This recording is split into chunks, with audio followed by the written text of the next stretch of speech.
des veaux jusqu'au sevrage est un des leviers possibles pour atteindre les objectifs de production des différentes catégories animales, en fonction de leur destination, du contexte économique et du marché.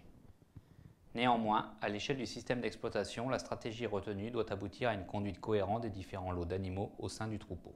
Pour les veaux, les sources principales d'alimentation demeurent le lait des mères et l'herbe pâturée.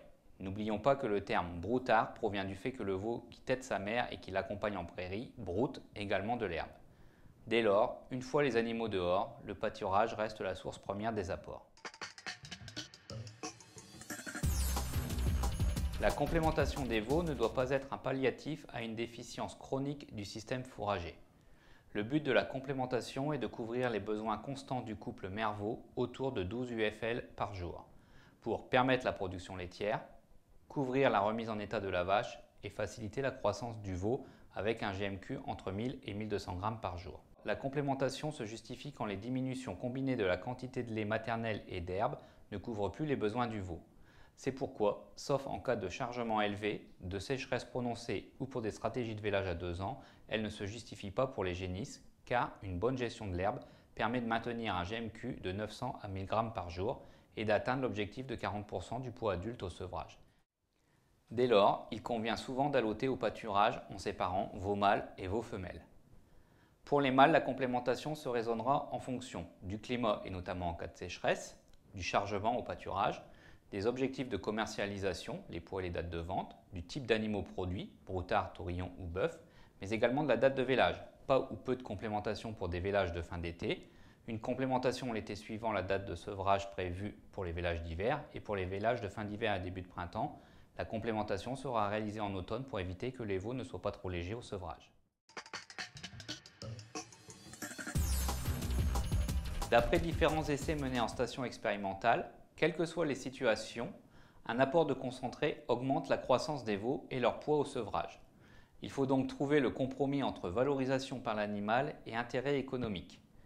L'efficacité optimale se situe entre 5 et 10 kg de concentré par kilo de gain supplémentaire, ce qui correspond à un apport total de 150 à 225 kg par animal sur la période de complémentation.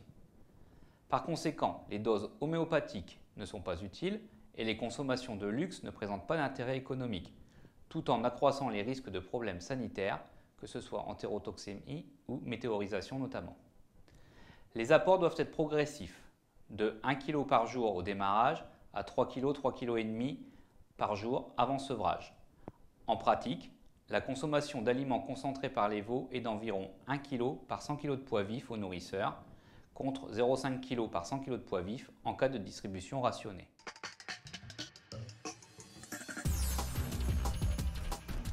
La composition du concentré à distribuer doit normalement tenir compte de la disponibilité et de la qualité du fourrage qu'il reçoit par ailleurs. Elle devrait donc se raisonner selon la qualité de l'herbe, abondante et feuillue, sèche et fibreuse, etc. Mais souvent, pour des raisons de simplification du travail, le même aliment est distribué sur toute la campagne de pâturage. Dès lors, pour satisfaire la plupart des situations, il conviendra d'employer un aliment équilibré en énergie et protéines, autour de 16% de MAT, et entre 0,9 et 1 UF du kilo, pour un rapport UF-PDI situé entre 100 et 110 g. Les teneurs en amidon et en cellulose sont quant à elles à raisonner en fonction du mode de distribution. Les aliments riches en amidon et pauvres en cellulose doivent être rationnés pour éviter les risques sanitaires et notamment d'acidose.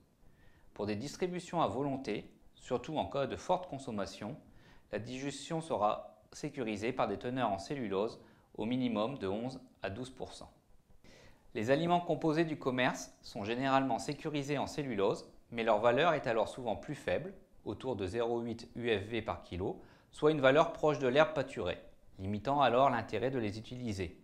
Il convient donc de vérifier avant achat la composition des mélanges, que ce soit les aliments composés ou le mash, pour savoir s'il répond aux valeurs moyennes préconisées. Il est également possible de réaliser un concentré dit fermier en mélangeant 2 à 3 matières premières différentes. Cet aliment sera généralement composé d'une céréale aplatie ou d'un coproduit issu de céréales type corn gluten pour l'apport d'énergie, d'un complémentaire protéique type tourteau ou protéagineux aplati voire broyé et éventuellement d'un aliment cellulosique type pulpe sèche ou luzerne déshydratée pour sécuriser le mélange. La composition du concentré sera raisonnée en fonction du mode de distribution, rationné ou à volonté. Quels que soient les composants, le mélange devra être le plus homogène possible. Pratiquement, l'utilisation d'une bétonnière peut être une solution intéressante.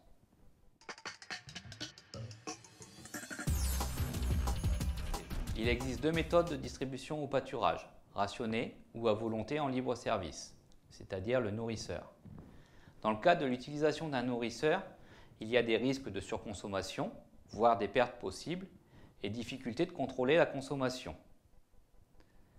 Par contre, dans le cas d'un rationnement journalier, ça nécessite d'avoir une place par veau à lauge, un parc à veau spécifique dans la pâture dans laquelle on mettra l'auge en question. Par contre, ça permet une distribution journalière tout en modulant la quantité distribuée selon la pousse de l'herbe. Quelques petits rappels pour une bonne utilisation du nourrisseur. Il faut veiller à une bonne stabilité de l'appareil, car il peut être en contact avec les vaches et donc bouger, et à ce que le nourrisseur soit réellement sélectif, c'est-à-dire avec une trémie étanche et une grande capacité de stockage pour les veaux. Il doit être bien orienté par rapport au vent de pluie afin d'éviter le gaspillage à l'auge. De même, il doit être placé au cœur de la zone de rumination des vaches, souvent non loin des zones ombragées ou sèches, pour augmenter le temps de présence des broutards autour de l'appareil. L'accès du nourrisseur doit être facile pour les broutards, leur permettant un dégagement rapide, mais aussi pour l'éleveur pour faciliter le chargement. Enfin, il ne faut pas d'appareil vide et donc veiller à un approvisionnement régulier.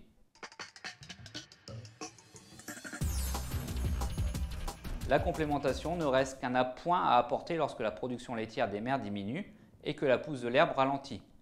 Les premières clés de la performance restent donc l'amélioration génétique pour favoriser l'allaitement et la culture de l'herbe pour avoir une herbe de qualité et en quantité.